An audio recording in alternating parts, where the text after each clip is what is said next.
क्या आप भी उनमें से तो नहीं हैं जो अपने रिश्तों में घबराहट, एंजाइटी की वजह से ओवर थिंक कर रहे हैं? आपको प्रॉब्लम हो रही है इनसिक्योरिटी की अपने रिश्ते में, या फिर आप बात नहीं कर पा रहे, कम्युनिकेशन की प्रॉब्लम हो रही है, तो ये वीडियो आपके लिए ही है। जैसे कि कभी मुझे ज़्यादा घबराहट होती है तो मेरे अंदर क्या शुरू हो जाता है, मेरे अंदर ज़्यादा सोच शुरू हो जाती है, ओवर थिंकिंग शुरू हो जाती है। क्या मैंने अपने पार्टनर को कुछ गलत तो नहीं कह दिया? इस तरह से मेरा दिमाग चलना शुरू हो जाता है और मुझे बार बार अपने पार्टनर से रीएश्योरेंस चाहिए, जिससे कि रिश्तों में बहुत प्रॉब्लम आती है और रिश्ते खराब होते हैं। जैसे कि आपके साथ कभी हुआ है कि आपने कोई मैसेज किया, टेक्स्ट किया और उसका आंसर नहीं आया, और फिर क्या होता है, आपके अंदर सोच शुरू हो जाती है, ओवर थिंकिंग शुरू हो जाती है कि मैसेज क्यों नहीं आया, क्या मेरा पार्टनर मुझसे नाराज़ तो नहीं है, क्या वो मुझे छोड़ तो नहीं देगा, क्या ब्रेकअप तो नहीं हो जाएगा।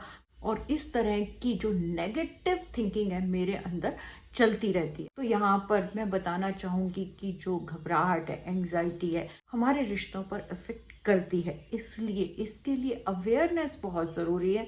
और आज के वीडियो में हम जानेंगे कि कैसे ये अफेक्ट करती है और फिर इसको कैसे हम डील कर सकते हैं।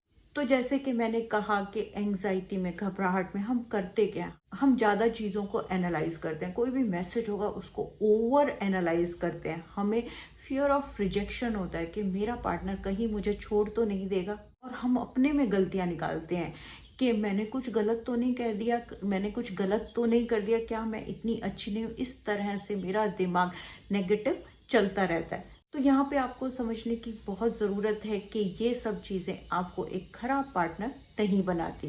लेकिन अब हम देखते हैं कि ये जो घबराहट, एंजाइटी है, ये हमारे रिश्तों पर असर कैसे डालती है।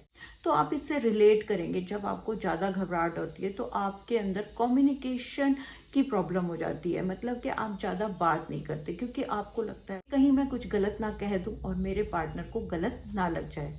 उसके बाद दूसरी बहुत कॉमन चीज़ होती है, आप क्लोजनेस से डरते हैं।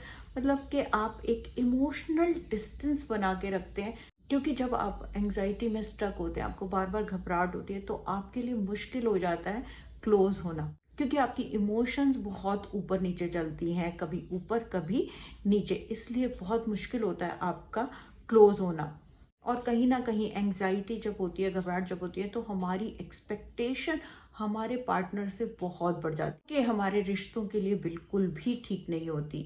तो अब क्वेश्चन आता है कि इसको डील कैसे करें। एंजाइटी को हम मैनेज कर सकते हैं अपने इमोशनल रेगुलेशन से। बहुत सारी स्ट्रेटजीज को अपनाकर हम अपनी घबराहट को बिल्कुल कंट्रोल कर सकते हैं। लेकिन जब ये रिश्तों में आती है तो क्या करें? सबसे पहले तो ज़रूरी है ओपन कम्युनिकेशन। मतलब कि अपने पार्टनर से अपनी एंग्जाइटी के लिए बात कीजिए। बहुत मुश्किल होता है अपनी चीज़ें बताना, अपनी वीकनेस बताना, क्योंकि हमें डर लगता है। लेकिन ये चाहे कितना भी मुश्किल हो, आप अपने पार्टनर से पूरे खुलकर बात कीजिए अपनी घबराहट के बारे में। उसके बाद थेरेपी, आप काउंसलिंग की हेल्प ले, क्योंकि काउंसलर आपकी हेल्प करे आपके ट्रिगर्स को जानने में। और इसमें कपल थेरेपी भी बहुत इफ़ेक्टिव है कि आप अपने पार्टनर के साथ भी थेरेपी ले सकते हैं। ज़्यादातर सेल्फ सूदिंग टेक्निक्स जैसे जर्नलिंग, ब्रीदिंग एक्सरसाइज बहुत हेल्प करती हैं आपकी एंग्जाइटी को कम करने में। और उसके बाद बहुत ज़रूरी है बाउंड्री सेट करना। आपको बात करनी होगी अपने पार्टनर के साथ, अपनी बाउंड्री सेट करनी होगी। जब आपको अपना स्पेस चाहिए हो, अपनी जो एंग्जाइटी है उसको मैनेज करने के लिए, उसको कंट्रोल करने के लिए, इसी तरह से आपको अपने पार्टनर की बाउंड्रीज को भी समझना होगा। तो इसलिए बहुत ज़रूरी है अच्छी तरह खुल के बात करना। और लास्ट में मैं कहना चाहूँगी कि अगर आप अपने रिलेशनशिप एंग्जाइटी से डील कर रहे हैं, तो इसका मतलब ये बिल्कुल नहीं कि आप एक खराब पार्टनर हैं।